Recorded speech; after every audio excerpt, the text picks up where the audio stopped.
Well, what about Shepard? Earthborn, but no record of her family. Doesn't have one. She was raised on the streets, learned to look out for herself. She got most of her unit killed on Torfin. She gets the job done, no matter what the cost. Is that the kind of person we want protecting the galaxy? That's the only kind of person who can protect the galaxy. I'll make the call.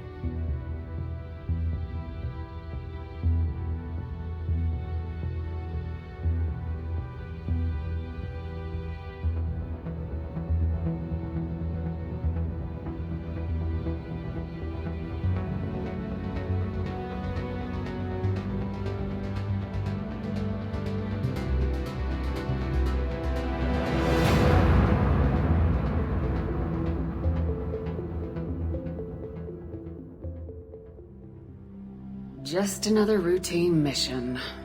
Why do they always say that before a mission? Of course it's routine, you haven't done anything yet. It's everything that happens along the way. The choices you make, the paths you choose, that turn the routine into anything but. Of course, that's how it started. A routine mission, answering a distress call. And look where that got me. We were testing out the Normandy, Captain Anderson's new ship, when the distress call came in. An Alliance patrol on Eden Prime had been attacked. They'd seen something they couldn't explain. And whatever it was massive. I hit the ground with my lieutenant, Caden Alenko. A good kid, loyal, by the book, with a talent for biotics. We came across the lone survivor of the patrol, Gunnery Chief Ashley Williams. A soldier to the core.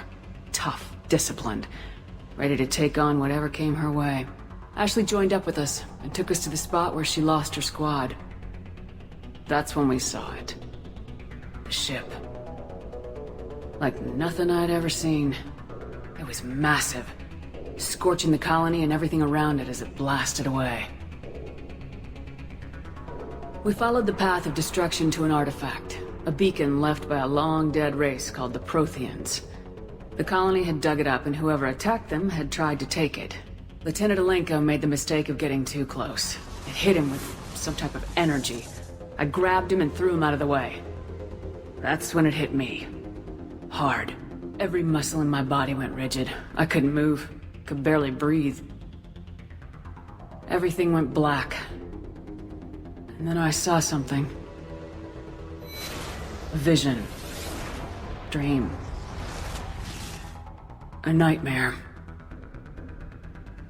By the time I woke up, we were halfway to the Citadel on our way to meet the Council.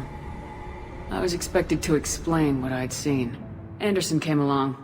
So did Udina, our political representative on the Citadel. With those two heavyweights, it seemed reasonable we could persuade the Council that the ship we'd seen was a potential threat. As was the individual behind the attacks. The main suspect for the Eden Prime massacre was a Turian Spectre named Saren. He'd been seen by one of the survivors from the colony at Eden Prime, and there was some evidence to suggest that the ship was connected to Saren. But even Udina's pointed accusations weren't enough to convince the Council. They just couldn't believe one of their chosen elite Spectres could be guilty of something like that. They needed proof, which meant I needed proof. Fortunately, I wasn't alone in my search. Garrus, another Turian, wanted to help. A top agent for Citadel security. Despite orders from his superiors that he shouldn't get involved, he told me he was suspicious of Saren and he had some useful leads. More importantly, he was willing to share them. That led me to Rex, the biggest, nastiest looking Krogan bounty hunter I'd ever seen. He turned out to be more than just a brute. It was his intel that led us to a fugitive with incriminating evidence on Saren. The fugitive turned out to be an energetic little Quarian named Tali. A tech expert with a knack for hacking, she'd procured some information on Saren. Evidence that proved Saren was dirty. Tali's evidence proved that Saren was responsible for the massacre on Eden Prime, and the immense warship we'd spotted was in fact Saren's flagship. But it went much further. Saren was trying to find a way to bring back a race of sentient machines from dark space. Machines allegedly responsible for cleansing the galaxy of all organic life. These Reapers were blamed for wiping out all life 50,000 years ago, including the Protheans, then disappearing back through the mass relays to dark space, leaving no trace that they'd ever been. That explained why Saren was after the beacon, and it made some sense out of my visions, but not much else. We couldn't convince the Council that the Reapers were a threat, but they agreed Saren had to be stopped. They stripped him of his Spectre status and gave me the honor of becoming the first human Spectre. My first task? Bring down Saren. Anderson decided to stay behind, giving up his ship, the Normandy. He told me I'd need it more than he would. He also pointed me in a direction. Liara. A Prothean expert, adept in biotics, and maybe most importantly, daughter of Benezia, Saren's top lieutenant. And like most Asari, as beautiful as she is intelligent, and born with a unique ability to meld with other species, Liara was able to help me decipher some of the vision the beacon had given me. Nothing concrete, but it gave me some clues. And a new appreciation for the Asari. Her technique for accessing my vision was unexpected, but not at all unpleasant. Kaidan was a little concerned about the connection I shared with Liara. As commander, I knew either relationship had the potential to interfere with the mission. I told Kaidan I wasn't interested in Liara. I had my eyes on someone else. But we agreed we wouldn't let it get in the way of our mission, finding Saren. Thanks to Liara's help, we had our next lead, Benezia. Saren had taken her to Noveria, where he'd enslaved the queen of a dangerous race of insect-like creatures, the Rachni. He ordered Benezia to use the same technique Liara had used on me to extract information from the Rachni queen. The queen's drones were everywhere, and they were not happy. We had to fight through hundreds of them to get to Benezia. By the time we arrived, Saren was gone, with the information. I tried to reason with Benezia, but Saren had indoctrinated her. He had somehow acquired the ability to control people's actions and wills. Benezia wouldn't surrender, and Liara was forced to watch her mother die in her arms. And I was left with an angry, dangerous Rachni queen to deal with. She claimed her drones would do no harm if I released her, but the Rachni had terrorized the galaxy before. I couldn't do it. I wouldn't doom an entire species for past sins. And the Queen was true to her word. She left and took her army of drones with her.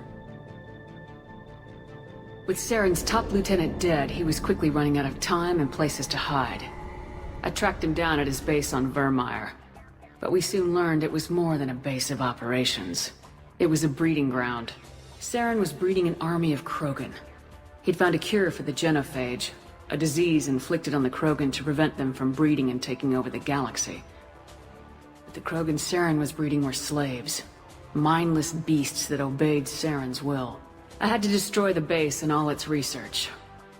Rex disagreed, violently. Rex wanted the genophage cure for his people. I tried to convince him to help me destroy it, that these Krogan weren't real. But he wouldn't back down. Fortunately, Rex is smarter than he looks. He realized this wasn't the way to help his people, and that Saren was the real threat. When we finally got to the center of the base, I realized just how close Saren was to completing his plan. He was already in communication with the Reapers. Sovereign, Saren's flagship we'd all assumed was just a ship, was a Reaper. It spoke to me, threatened me. I could feel the menace it had for every living thing. It wanted me dead. It wanted us all dead. And I knew it was capable of doing just that. What I couldn't understand was why Saren would help it. But there was no time to think about it. Sovereign knew where we were. We had to destroy the base and get the hell out. I split my team into 2 squads, sending Ash with one and Kaidan with the other as a distraction. We had a nuke and we planned to use it. Before we could detonate the bomb, Saren showed up. We fought. I stalled him to make time for my team. And in talking to him, I realized the truth. It wasn't Saren who was indoctrinating everyone. It was Sovereign. The Reaper. And Saren was in deeper than all of them. He tried to convince me he was still in control. Said he'd found a way to reduce the Reaper's influence, but he was kidding himself. Or believing the lies Sovereign was telling him. Before I could convince him to stop, he ran, leaving me just seconds to extract my squad mates. I tried, but I wasn't fast enough. I could only save one of them. Ash was a good friend, and a great soldier. But I had to choose, and I chose Kaidan. That was the last time Saren would slip away from me. I knew then, the next time we met, one of us would die. With my team mostly intact, we chased Saren and his army to Ilos, a long-lost planet that had once belonged to the Protheans.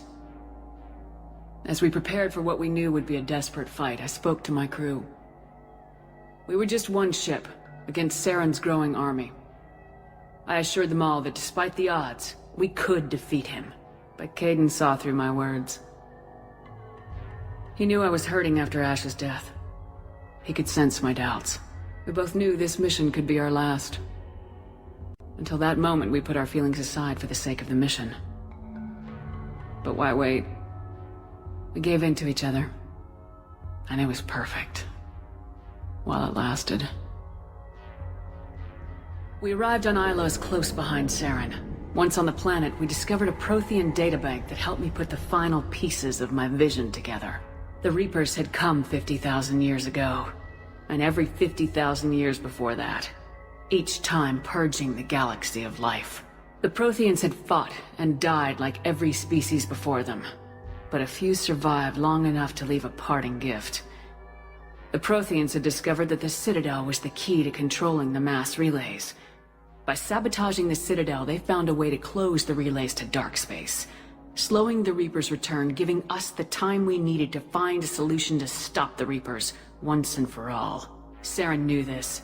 He was leading his army to take control of the Citadel and re-establish the relays to dark space, bringing the waiting Reapers here to destroy us all. We followed him to the Citadel. It was intact, but heavily damaged. He'd caught the Council fleets by surprise, and they were only now regrouping. And with Sovereign as his flagship, there was little hope that the fleets could counterattack with enough strength to take back the Citadel. But Saren was done running, and I was done chasing him. As the Alliance and Council fleets battled Saren's army outside the Citadel, I cornered the Turian bastard in the Citadel tower and confronted him. He died believing that the Reapers would save him. As I fought to regain control of the Citadel, the Council's flagship, the Destiny Ascension, fell under attack. Despite Saren's death, Sovereign and Saren's army continued to fight. The Council was aboard the Destiny Ascension and they were requesting assistance. But I knew in order to help them, I would have to put our human Alliance fleet in jeopardy. The Council could be replaced. The fleets were needed here and now if we were going to defeat Sovereign. Even with the Citadel back in my control, Saren defeated and the Normandy leading the combined galactic fleet. The battle against Sovereign, a single Reaper, was relentless. It took the combined fleets of humanity and the other races, but in the end, Sovereign fell. The costs were immense. While humanity's efforts in the war earned us our first seat on the Council, it was a hollow victory. The Reapers were still out there. I knew the fight was far from over, but as the one who'd led the fight against Saren, I was given new responsibilities. The choice of humanity's first counselor was left to me to decide. On the one hand, Udina, the lifetime politician, ruthless and ambitious. He would easily navigate the political landmines that would soon be placed before him. The other choice, Captain Anderson, the career soldier. Tough but fair. But a friend, and someone I could trust. Both great leaders in their own right. Anderson didn't want the job, which was a sure sign he'd be perfect for it. No ambition to get in the way. The war was over. The threat had passed. In time, the Council would rebuild itself. The Citadel could be repaired. Even the pain of lost friends would fade. But none of that mattered if the Reapers were still out there. And if they were all as powerful as Sovereign, we had to find a way to stop them. I had to find a way. I gathered my crew, took my ship, and went in search of answers. Officially, the Council would only say I was assigned cleanup duty, routing out any remnants of Saren's army. Just another routine mission.